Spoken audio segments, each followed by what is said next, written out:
அத்தகைய சூழலை இன்றைக்கு சந்தித்துக் கொண்டிருக்கிறது. இந்த நாட்டில் இருக்கக்கூடிய ஆளும் அரசு எந்த நிலைமையில் இருக்கிறது என்பதை புரிந்து கொள்வதற்கே பகத்சிங்கை படிக்கவில்லை.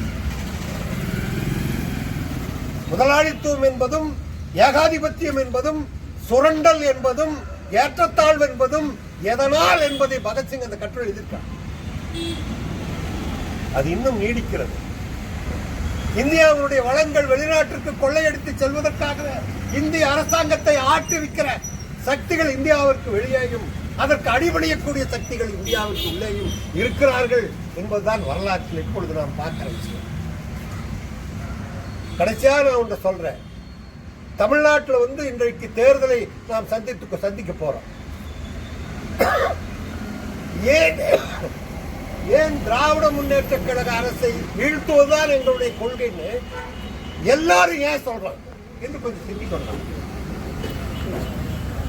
அதிமுக என்பது திமுகவுக்கு எதிராக தோற்றுவிக்கப்பட்ட கட்சி, ரைட்? அது மட்டும் சொல்றது ஓகேன்றலாம். ஆனா அதிமுக இருக்கிற எடப்பாடிக்கு எதிராக தோற்றுவிக்கப்பட்ட கட்சியான அந்த அம்மாமுகவுடைய அந்த தினகரனை ஏன் திமுக ஒழிக்கணும்னு நினைக்கிறான்? பிஜேபி அதே கொள்கை சொல்றான். ஏன் நான் தமிழர் சொல்லக்கூடிய சீமான் அதே கருத்தை சொல்றான்? இதுக்கெல்லாம் என்ன பின்புலம்? இப்படி எல்லாரும் இந்த ஆட்சியை கவிழ்க்க வேண்டும், அதுதான் என்னுடைய முதல் கோரிக்கை, எங்க லட்சியம் இருக்கா. ஏன் கூட்டா வரல அவங்க? இதெல்லாம் நம்ம சிந்திக்கணுமா இல்லையா? இந்த நாட்டில் இன்றைக்கு இந்த தமிழ்நாட்டு அரசியல் சூழலில் இவர்கள் அத்தனை பேரும் இந்த ஆட்சியை வீழ்த்த வேண்டும் என்று சிந்திப்பதற்கான அடித்தளம் என்னன்னா தமிழ்நாட்டுடைய இயற்கை வளம். இயற்கை வளத்தை பாதுகாக்கிறதுக்காக படம் நாடகம் நடத்துகிறான் யாரு? இந்த சீமான் போன்றவர்கள். உள்ளபடியே இந்த நாட்டில் இருக்கக்கூடிய தூத்துக்குடி, நெல்லை அந்த கடற்கரை பகுதியில் இருக்கக்கூடிய கனிம மணல் என்ற ஒன்று இருக்கு. தேரிக்காடுன்னு சொல்லி நீங்க கேள்விப்பட்டிருப்பீங்க. அந்த கடற்கரையோட அந்த கனிம மணல் இருக்கு இல்லையா, அந்த மணலை எடுத்து ப்ராசஸ் செய்யும் போது கிடைக்கக்கூடிய கனிமங்களை வைத்துக் கொண்டுதான் நம்ம செல்போன் இருக்கக்கூடிய சிப்புகளை இயக்க முடியும். செமி கண்டக்டர் என்று சொல்றாங்க இல்லையா, அந்த செமி கண்டக்டருக்கான மூலப்பொருளை ஒரு பங்கு இதிலிருந்து எடுக்க முடியும். அப்படியான அந்த கனிம மணலை தூத்துக்குடி துறைமுகத்தின் மூலமாக அதிமுக ஆட்சியில பல லட்சம் டன் மணலை வெளிநாட்டிற்கு கடத்திய ஒருவன் தான் வைகுண்டசாமி என்பவன். அந்த வைகுண்டசாமி என்பவன் தான் நியூஸ் 7 என்ற தொலைக்காட்சியை தொடங்கினான். அவன் தான் இந்த சீமானை இந்த கருத்தோட்டத்தில் நின்று வேலை செய்வதற்கும் அதற்கான பெரும் பொருளை கொடுத்து வேலை செய்வதற்கு உருவாக்கி இறக்கிவிட்டிருக்கான்.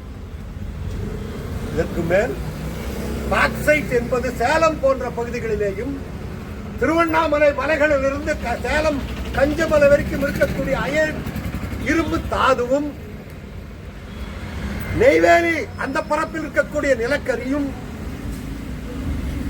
தென் மாவட்டங்களிலே இருக்கக்கூடிய அணு சக்தியை தயாரிப்பதற்கான மூல வளங்களை கொண்ட தேனி மாவட்ட அந்த மலைகளும் இது போன்ற இயற்கை வளம் இந்த தமிழ்நாட்டில் நிறைய இருக்கிறது. கொஞ்ச காலத்துக்கு முன்னால ஒரு போராட்டம் நடந்தது மதுரை மேலூர்ல. அந்த மேலூர் பகுதியில் இருக்கக்கூடிய அந்த மலைகளை எல்லாம் அகர்வால் என்ற ஒரு கம்பெனி, அந்த முதலாளி அவன் லண்டன்ல இருக்கிற முதலாளி, இந்திய முதலாளி, லண்டன் வரைக்கும் பேர் வாங்கின முதலாளி அவன் தான் இந்த அரசாங்கத்திலிருந்து அனுமதி பெற்று அந்த மலையை நான் உடைப்பேன் சொல்லி வந்தான். லட்சக்கணக்கான மக்கள் திரண்டான். கட்சிக்காரன் தரல, கட்சிக்காரர்கள் அது போல இருந்திருப்பாங்க. ஆனா லட்சக்கணக்கான மக்கள் எல்லா பேதம் இல்லாம தமிழ்நாட்டில் இந்த மதுரையில பெரும் போராட்டத்தை நடத்துறாங்க. அதனால் தமிழ்நாடு அரசு அந்த திட்டத்தை ரத்து செய்வதுடன் மத்திய அரசாங்கம் அதை ரத்து செய்யணுங்கிற தீர்மானத்தை சட்டமன்றத்தில் போட்டு தடுத்து நிறுத்தணும்.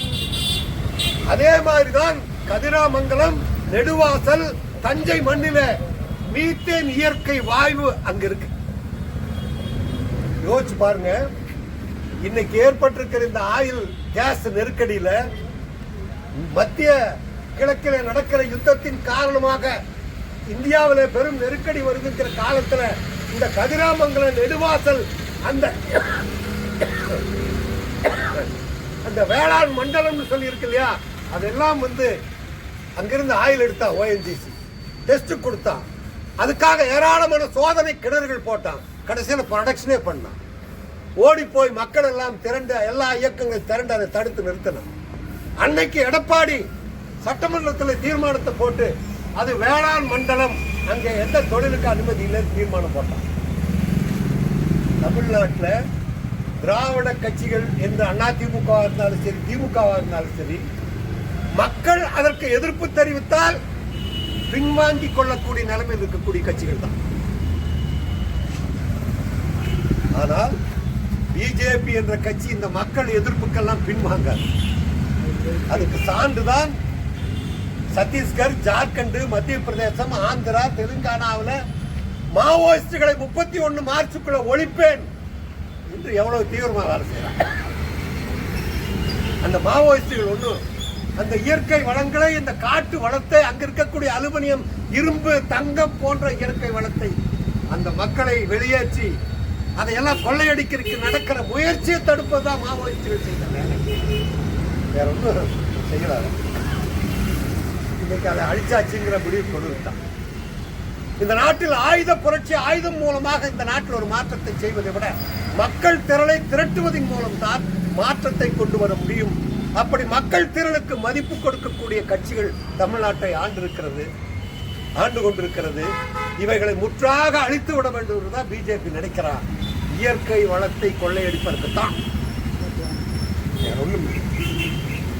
அந்த இயற்கை வளை அரசாங்கம் எடுத்து நடத்துறதில்லை. அது முழுக்க முழுக்க வெளிநாட்டு முதலாளிகள், இந்திய பெருமுதலாளிகள் இந்த இயற்கை வளத்தை சுரண்டி கொழுப்பதற்கு பயன்படுத்த போறான். அதை தடுக்கிற போராட்டம் தான் இன்னைக்கு இந்த தேர்தலை நாம சந்திக்கக்கூடிய விஷயமா நான் பார்க்கிறேன்.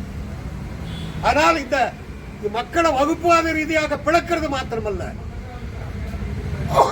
அப்படி மக்களை அந்த திசையில் சிந்திக்க வைத்துவிட்டு அதிகாரத்தை கைப்பற்றி இந்த தமிழ்நாட்டினுடைய இயற்கை வளங்களை சுரண்டி கொடுக்கிற செயல் திட்டத்தின் வடிவம்தான் இந்த தேர்தல், திமுக ஒழிப்பு என்ற இந்த கொள்கை. இதெல்லாம் எந்த வடிவிலேனும் இதை எதிர்க்க வேண்டியது நம்முடைய கடமை. அது வடக்கு தொகுதியில் இன்னைக்கு பிஜேபி வரப்போறதா, பிஜேபி நிற்க போறதால பேப்பர்ல செய்தி வாசிக்கும்.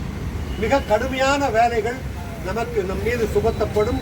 நாம் அனைவரும் அந்த மாதிரியான தேர்தலில் வேலைகளில் முழுமையாக மக்கள் மத்தியில் களத்தில் அவங்கவுங்க வீட்டு வாசல்ல நம்ம வேலை செய்யணும்.